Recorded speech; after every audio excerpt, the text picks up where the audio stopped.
Welcome back to Sips for Change. As always, we're your hosts, Tammy and Martin, here to bring you exciting conversations about making events more planet and people conscious. Today, we're diving deep into global governance policies that is transforming sustainable event planning in 2025 and beyond. I was Mhm. recently at a conference recently, and this is how this came up. Someone gave me a marketing postcard made out of seedling paper, and it's one of those that you can plant and it will, biodegrade and grows into a plant. So that got me thinking about how, policies around the world are shaping events' creative choices. Absolutely, Tammy. Governance policies indeed are driving our industry towards sustainability, aligning with global climate goals. Especially with 70% of business leaders in 2024 citing climate change as a major concern per field drive. These regulations are becoming more and more critical. Exactly. Let's start with Europe, EU and UK together. Tammy, what's happening there? Europe's so advanced when it comes to sustainability policies. First, the EU Green Claims Directive is going to be a major game changer. It's not event specific, but it impacts how events market sustainability. It requires businesses to substantiate claims like carbon neutral or eco friendly with scientific evidence verified by third parties before they go public.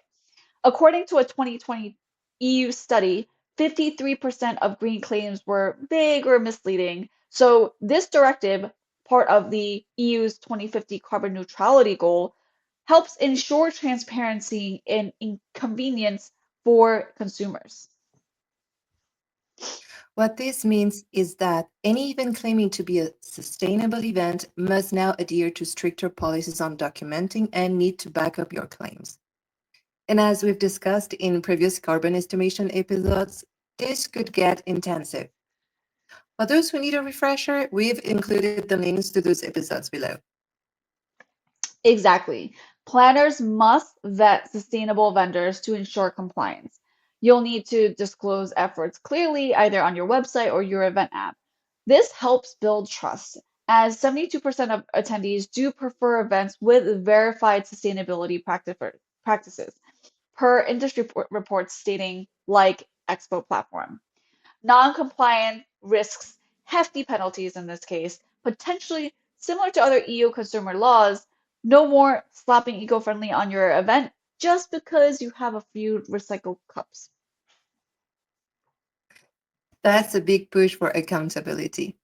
It's a great guardrail against greenwashing, especially since events have a significant environmental impact through travel emissions, per SpotMe. Speaking of Europe, let's stay in the region and look at the UK. Tammy, how are they building on this momentum? Absolutely. The UK is adopting the IFRS Sustainability Disclosure Standards in 2025, aligning with global reporting frameworks. For events, organizers with significant operations must now report sustainability impacts, including emissions and supply chain practices. The Events Industry Council notes that this pushes planners towards renewable energy venues and low carbon catering, such as plant based menus, to help meet net zero goals by 2050. I love plant-based menus. I always try to incorporate them into my events. Martine, we both know that we'd love to turn any event into a vegan feast if we could. But seriously, Events, event planners are getting super creative, including using data-driven tools. The IFRS templates break down emissions, and carbon calculators set targets, like cutting energy use by 10%. That's a powerful synergy between the EU and UK. Transparency and action. It sets a high bar for sustainability. Absolutely. It's all about transparency and market demand. By complying, you're not just meeting regulations, you're attracting eco-conscious attendees and sponsors. Plus, it pushes planners to rethink logistics. For instance, choosing a venue closer to your attendees can cut back on travel emissions significantly. And it also perhaps will help save costs and help you align with the EU's net zero 2050 goals. Right, that's a win-win.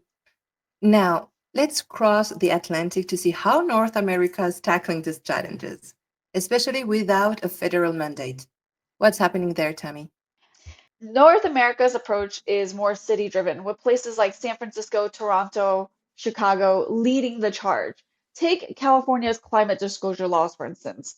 Senate Bill 253 requires companies with over $1 billion in revenue to report on Scope 1 and 2 emissions by 2026 and Scope 3 by 2027. Senate Bill 261 mandates climate risk reports by 2026 for firms with over 500 million in revenue. AB 1305, effective as of 2024, requires offset disclosures. These bills will apply to all companies and event organizers with meetings that meet these thresholds. Wow, given our experience, many companies host events in California, so these laws will hit event organizers hard. Right. Similar to the EU, AB 1305 means carbon neutral claims must have detailed evidence. Persephone article notes that these laws pushes decarbonization, encourages low carbon venues and hybrid event formats.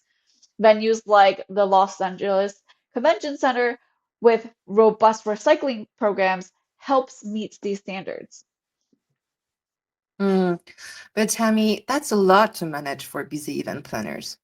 So, how should planners prepare to adapt to these changes?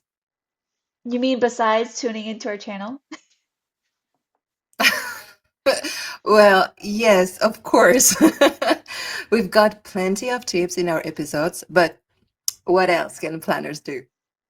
So companies can start building cross-functional teams, such as in operations and legal and corporate responsibility, to help handle the reporting side of things. It's also important for planners to educate themselves and their attendees on sustainable practices, like getting certifications for themselves or their businesses. We'll link some of our training episodes below because there's packed with so much resources for everyone. Thanks, Tammy. Those links are gold. So, we've seen bold moves in Europe and California to make events greener.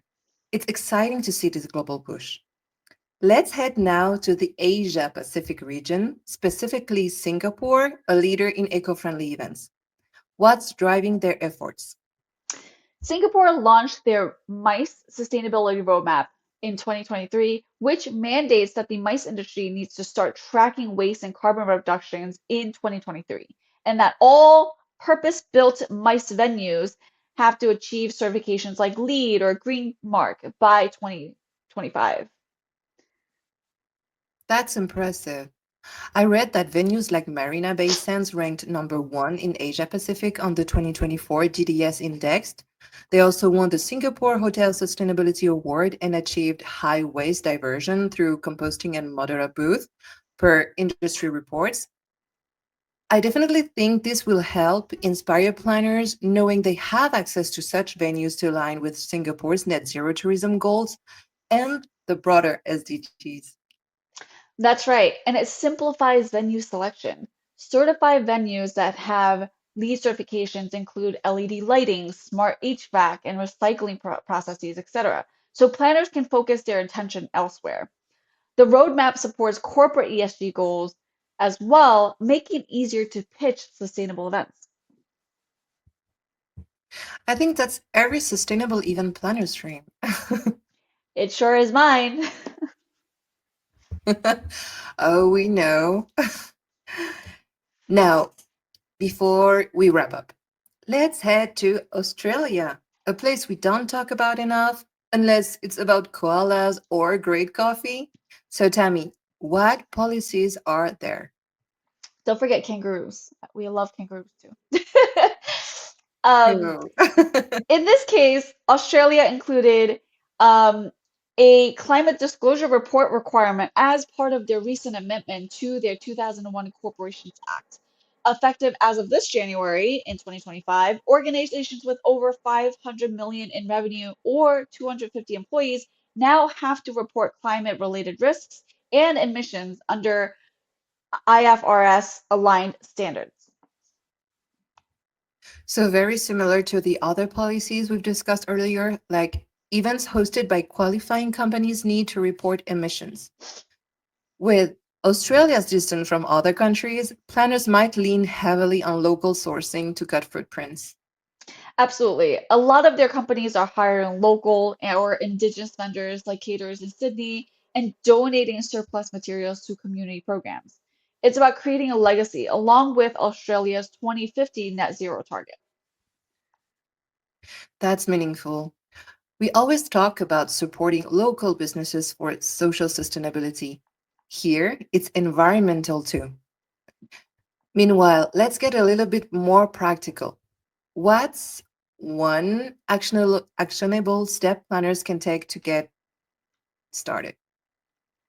I think the easiest is conduct a waste audit. It's required in Australia and it's useful globally no matter where your event is. Start tracking your waste, Mm. whether it's food, plastic, paper, with venue systems or consultants. Set up composting and recycling stations with your vendors and educate attendees with signage or apps or other communications. Hmm, totally agreed. And that's definitely a solid start. It helps you on your road to compliance and shows commitment. Exactly. So before we wrap up, is there anything you'd like to add, Martine? Yes. You know, I love tech, and I especially love how it's able to enhance our jobs as planners. So, I'm thrilled about digital twin technology. Even planners should leverage platforms like Spellba, which can create virtual reality event mockups, letting planners optimize designs to cut waste and emissions. That's so cool. Right? We've seen venues offer VR site visits during COVID, but this now expands on its opportunities even more. And it's a game changer for sustainable planning. Now, what about you, Tammy? Any final thoughts for our event pros? Just that these policies should be your guide to a sustainable future. Use tools like Spalva and carbon calculators, partner with eco-friendly vendors, and embrace transparency. In the coming years, being Mm. compliant to these policies will help you win over your attendees who value planet first events while setting your events apart. Well said, Tammy. Thanks for joining us today, everyone. If you enjoyed this episode, don't forget to like, subscribe, and hit that bell icon so you never miss out on our sustainability deep dives. Also, share how you're tackling these policies or your sustainability tips in the comments. We'd love to hear from you. Until then, keep making conscious choices one step at a time.